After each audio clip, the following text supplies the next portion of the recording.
Okay, so get ready because today we are diving deep into Cressida Cowell's The Wizards of Once. And wow, you really did your homework, not just the book itself, but it looks like articles and reviews and research galore. This is going to be amazing.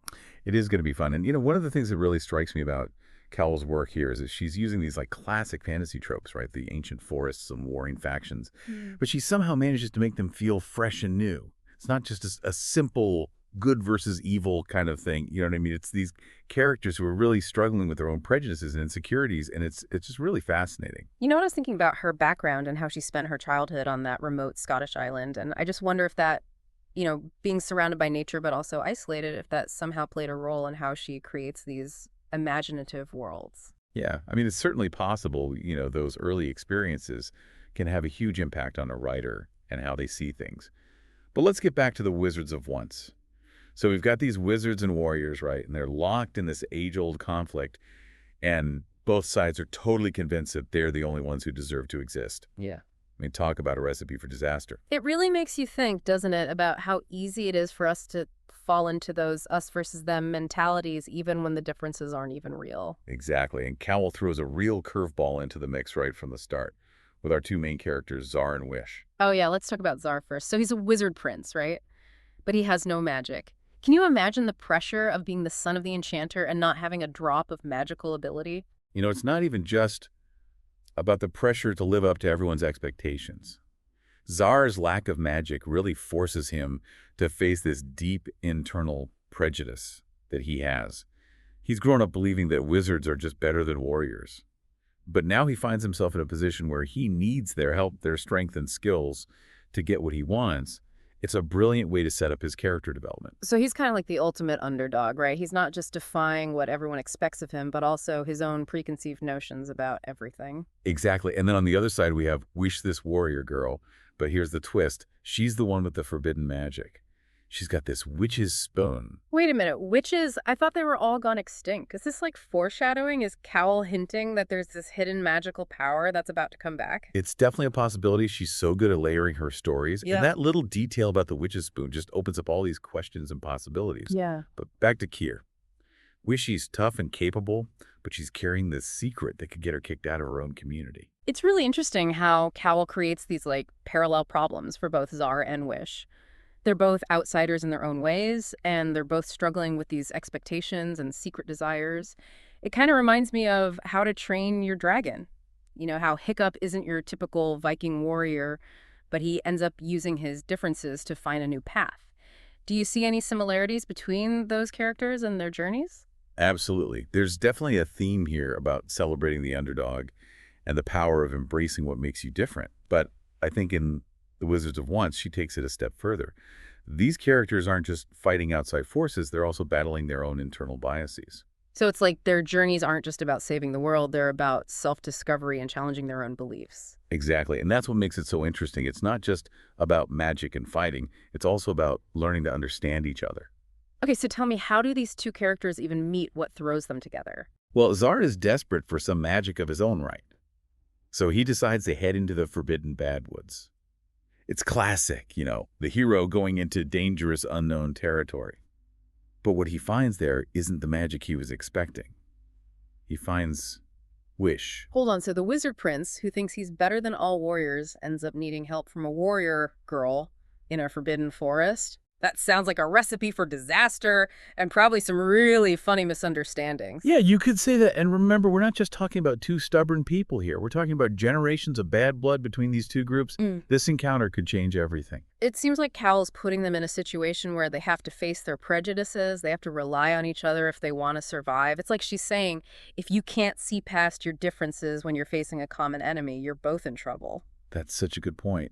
She's not just telling a story, she's setting up the social experiment within her narrative. It's like she's making them and the reader really think about how ridiculous blind hatred and prejudice are. I am officially hooked. So we've got these two great characters, a forbidden meeting in a magical forest, and this clash of cultures that feels way too familiar. What could possibly go wrong? Oh, this is just the beginning. She's about to unleash this ancient evil that will make all their little problems look tiny. You can't leave me hanging like that. We have to talk about this ancient evil and what it means for everyone, but I think this is a good place to stop for now and let our listener process everything. I agree. We've just scratched the surface of this world. There's so much more to discover, and I can't wait to dive deeper into the mysteries and challenges that are waiting for Xar and Wish. So welcome back, and I have to say, I'm already hooked. We left off with Xar and Wish meeting in the Badwoods. What a crazy situation. But before we get to all the chaos that's about to happen, Mhm. I'm really curious about these supporting characters we talked about, like Queen Sycorax. She sounds kind of scary, and the Enchanter, who seems a little bit disappointed in his son. How do they fit into this whole wizard warrior thing? Well, Queen Sycorax is like the ultimate example of anti-magic. Yeah. She's not just a queen. She's like this symbol of all the prejudice that's been poisoning the warrior culture for who knows how long. Her hatred of magic is so strong that she even rejects her own daughter. Wish, just because Wish has this magic object, makes you wonder if Cowell was trying to make her a cautionary tale, like a warning about what happens when fear and prejudice get out of control. It's definitely a big contrast to the Enchanter, who, even though he's bummed that Xar doesn't have magic, eventually starts to come around. Do you remember that scene where he tries to convince the other wizards to think about different kinds of power? It's like he's starting to question all those strict traditions. Yeah, that scene is really important because it shows that change is possible. Even in these super rigid systems, it hints that maybe the wizards and warriors aren't so different. After all, they're both holding on to these traditions that are keeping them from understanding each other in a world. Which brings us back to that ancient evil that's hiding in the Warrior Fort dungeons.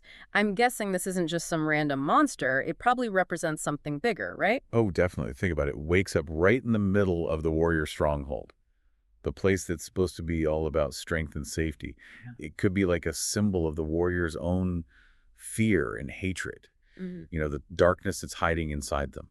And it's not just the warriors who are in danger. This evil is ancient. It was around before the wizards and warriors were even fighting. It's like this hatred between them isn't the real problem. It's more like a symptom of something deeper, this primal fear that's been there all along. That's a cool way to think about it. It adds a whole other level to the story. It's like the real battle isn't just between wizards and warriors. It's between fear and understanding, holding on to the past, or being open to the unknown. Which brings us back to Xar and Wish. They're stuck right in the middle of all this. How do they deal with everything getting so dangerous? Cowell uses their journey to kind of mirror what's happening in the bigger story.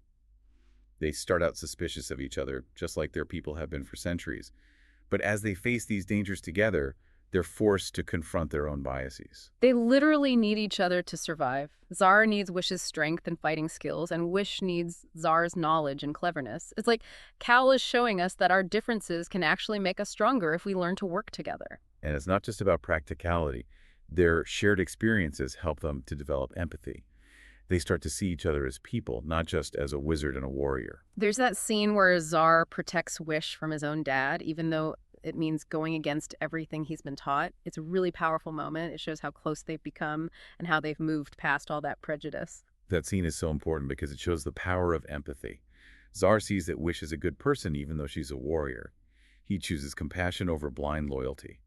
It gives you hope that breaking the cycle of hate is possible. It's like she's saying, look, we're all messed up in some way. We all have our problems and prejudices, but it's never too late to choose compassion, to try to understand each other, and to stand together against the bad stuff. And that message is so important, especially for young people who are just starting to figure out the world.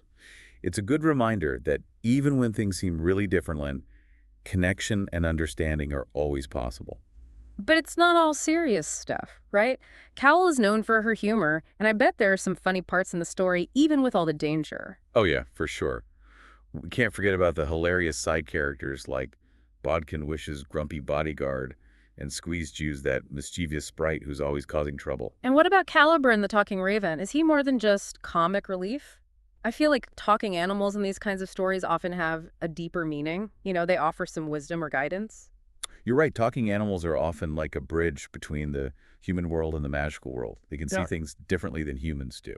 So Caliburn might be more than just a sarcastic bird. Maybe he actually knows something about the ancient evil, or he could help Xar and Wish bring their people together. It's definitely a possibility. Cowell is so good at hiding little details and symbols in her stories. What might seem like a simple joke or a weird character trait could actually mean something much bigger. Okay, so we've talked about the characters, all the danger, and the deeper ideas of prejudice and empathy. But there's something else I really like about Cowell's writing, her descriptions of nature. Yes. Her descriptions are incredible. She makes you feel like you're right there in these magical places. Remember that part where she describes the bad woods and the ancient trees, the leaves whispering, and that feeling that magic is everywhere? It's like the landscape is a character in itself. It's not just a background. It actually shapes what the characters do and how the story unfolds. And it's not just about creating a sense of wonder and magic. It feels like she's saying there's a deep connection between nature and magic. It's like she's reminding us that magic isn't just about spells and potions. It's about respecting the power and beauty of the natural world. That's a really powerful message, especially these days. It's a reminder that we need to protect our environment if we want to keep the magic and wonder that's out there. Exactly. Cowell's books aren't just about escaping into fantasy. They're about understanding our place in the real world and taking care of the things that matter. Okay, I feel like we've uncovered so much, but there's still more to go. What happens next with Xar and Wish, and how does this ancient evil finally come into play? Well, that's where things get really exciting. Cowell throws in some more surprises, and the fate of the wizards and warriors is hanging in the balance. But I think we should save all that for the last part of our deep dive. Let's give our listener a chance to think about everything we've talked about and get ready for the big finish. Okay, so we're back for the final part of our deep dive into the Wizards of Once.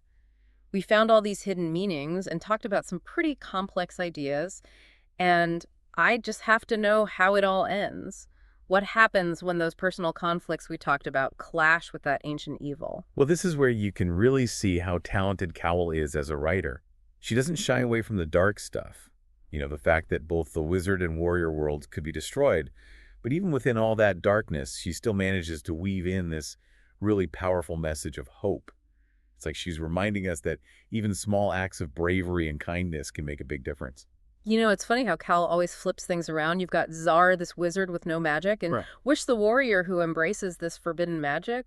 They're both going against what their societies expect, and yet they're the ones who have to save everyone. That's a great point. It's like she's saying that real strength doesn't come from fitting in. It comes from being yourself and using your unique talents to make the world a better place. And it's not just about one person being the hero. Remember, Czar and Wish can't do it alone. They need each other, and they need help from other people, even Queen Sycorax, with all her prejudice and fear. She ends up playing a really important role in defeating the evil. Oh yeah, that moment when Queen Sycorax redeems herself is so powerful. It shows that even people who seem totally consumed by hatred and fear can change. They can see that we're all connected in some way. It's like Cal is saying, look, we're all messed up in our own ways. We all have things we need to work on, but it's never too late to choose compassion, to try to understand each other, and to stand together against the darkness. And that's such an important message for our world today, don't you think? We're always hearing things that try to divide us, that tell us to hate people who are different. But the Wizards of Once reminds us that we're stronger when we're united, and that our differences can actually be our strengths if we could just learn to embrace them. It's a really powerful message, and it's woven so beautifully into this exciting adventure with all the magic and humor and these unforgettable characters. But before we wrap up, I have to ask about the ending without giving too much away. What kind of feeling does Cowell leave us with? Is it a happy ending, a sad one, or one of those cliffhangers that leaves you wanting more? Cowell is really good at writing those satisfying endings that stay with you long after you've finished the book. And in The Wizards of Once, she doesn't try to make it everything perfect and tidy. There's definitely hope. But there's also this acknowledgement that the journey to understanding and acceptance never really ends. The ending leaves you feeling like anything is possible, like change can happen if we're willing to work for it.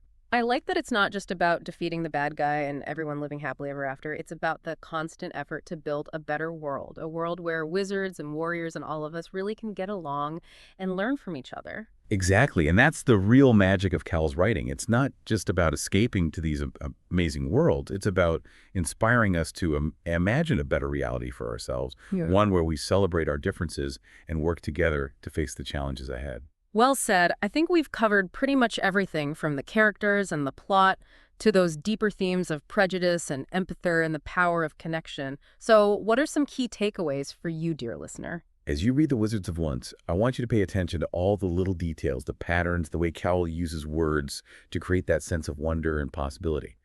But most importantly, I hope you'll think about the story's message of hope and unity and how you can bring those ideas into your own life. This has been a fantastic deep dive, and I want to thank you for joining us on this journey into Cressida Cowell's magical world. Remember, the real magic is our ability to connect with each other, to break down the walls that separate us, and to build a world where everyone feels like they belong.